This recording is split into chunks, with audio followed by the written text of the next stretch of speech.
Halo, selamat pagi, selamat siang, selamat sore, dan selamat malam kapanpun Anda menyimak video ini. Oke, kita seperti biasa ini saya lagi pegang spare part Jinka, jenisnya Jinka XE ini ya. Untuk Jinka XE dan Jinka XL itu spare partnya sama, mau yang ukuran 30 cm, 40 cm, 60 cm, dan yang 130. Jadi kalau kita ngelihat dari tipenya, mesin Jinka yang tipe XE ataupun XL itu ada ukuran kan 351, terus kemudian kalau 351 berarti ukuran 30 cm dia ukuran cuttingnya, 451 itu ukuran cuttingnya 40 cm, kemudian ada 721. Kalau 721 itu area cuttingnya 60 cm, dan ada lagi 1351 itu berarti area cuttingnya 120,3 cm, seperti itu. Jadi kalau kita bicara Jinka itu tipe-tipenya ada Jinka XE, XL, FX, NXL, AC, GC, dan sebagainya seperti itu. Tapi kalau yang ukuran itu, yang angka, seri angkanya itu ada 721, 1351, itu adalah ukuran mesinnya, bukan bukan tipe mesinnya ya. Nah, ini untuk mainboardnya sendiri di sini yang akan saya bahas adalah ketika terjadi koneksi USB yang tidak terbaca. Saat koneksi USB tidak terbaca, itu kemungkinan besar IC yang ada di sini. Ini ya, IC yang ada di sini yang sudah mati, atau bisa juga kapasitor atau ini osilatornya di sini. Bisa juga dia kejadian karena si ini port USB-nya dia patah. Di dalamnya ini kan ada 4 pin ini. 4 pin ini dia patah, terus kemudian tidak terkoneksi dengan baik, itu bisa jadi juga. Jadi faktor kalau USB-nya tidak terbaca itu satu dari portnya, kedua dari IC-nya, ketiga dari kapasitor dan osilatornya, seperti itu. Nah, jika kemudian nanti udah dilakukan penggantian nih 1, 2, 3, 4 ini udah bagus, udah baik seperti itu, tapi koneksinya masih belum mau terbaca, coba cek juga pada bagian kabel ini.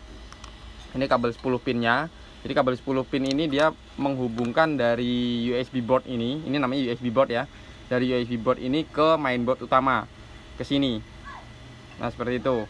Nah, nanti jika 1, 2, 3, 4, 5 ini sudah dalam kondisi baik, tapi masih juga tidak terbaca, itu lakukan pengecekan di kabel USB yang dari yang colok ke sini, yang colok dari mesin ke komputer itu. Nah, kemudian ada lagi faktor ketika USB ini udah kebaca. Ciri-ciri USB itu udah kebaca saat dicolokkan ke mesin itu terbaca nanti COM-nya ya. Biasanya nama COM-nya itu CH340, COM berapa, seperti itu. Kalau itu sudah tidak ada tanda seru dan sudah tidak ada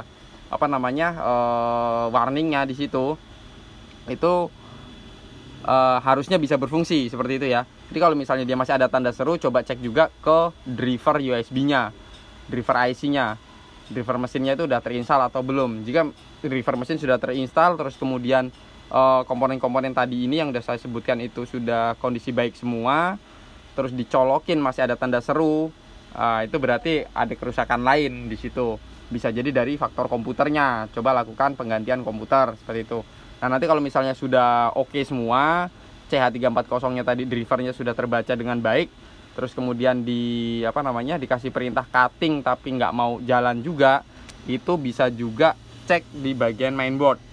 Di mainboard ini ada satu IC, namanya ini nih,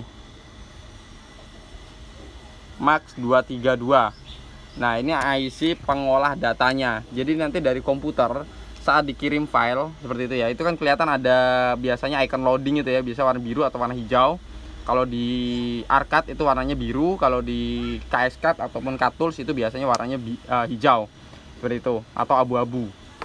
Nah, jika misalnya IC ini ada tadi itu ya, dikirim loadingnya jalan tapi dia mesinnya nggak ngerespon, itu bisa jadi IC ini.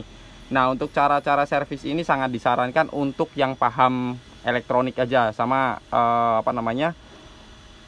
paham cara menyolder yang baik seperti itu. Karena komponen-komponen ini saat salah cara menyolder atau solder yang digunakan tidak proper seperti itu, maka hasil solderannya pasti akan jelek dan malah merusak si board ini, jalurnya ini yang rusak. Seperti contohnya untuk di komponen USB board ini kita lihat dia sangat kecil-kecil banget ya. Nih bisa dibandingkan jari saya ukurannya segini. Nah ini untuk kaki-kakinya ukurannya segini kecilnya, seperti itu.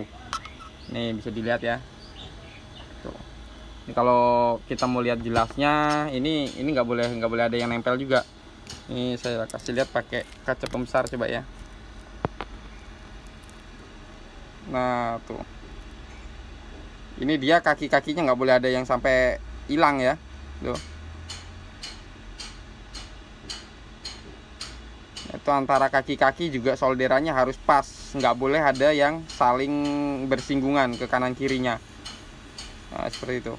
Jadi kalau nanti ada yang solderannya bersinggungan, itu IC-nya komplit mati lagi, dan IC-nya juga tidak murah harganya ya. Itu. Ini sama halnya juga yang bagian ini. Nah, bagian ini bagian IC ini. Kita lihat kaki-kakinya. Nah, ya. Ini jenis IC-nya CH tadi apa namanya? Max 232. Ini kita lihat. Bentar, saya cari posisinya dulu.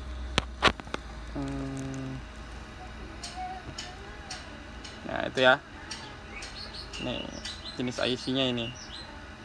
Ini kalau misalnya dia USB-nya sudah terbaca dan drivernya juga sudah terinstall dengan baik, tapi datanya tidak bisa tereksekusi dengan baik, tidak bisa dieksekusi dengan mesin ya. Tuh IC ini. Oke, kurang dan lebihnya segitu aja. Ingat, cara ini hanya boleh dilakukan oleh orang-orang yang memang punya kemampuan di bidangnya. Jadi kalau yang masih coba-coba ya hati-hati, nanti bisa juga malah bukannya sembuh mesinnya malah makin parah. Oke, sekian dulu. Sekian dan terima kasih. Salam sukses selalu.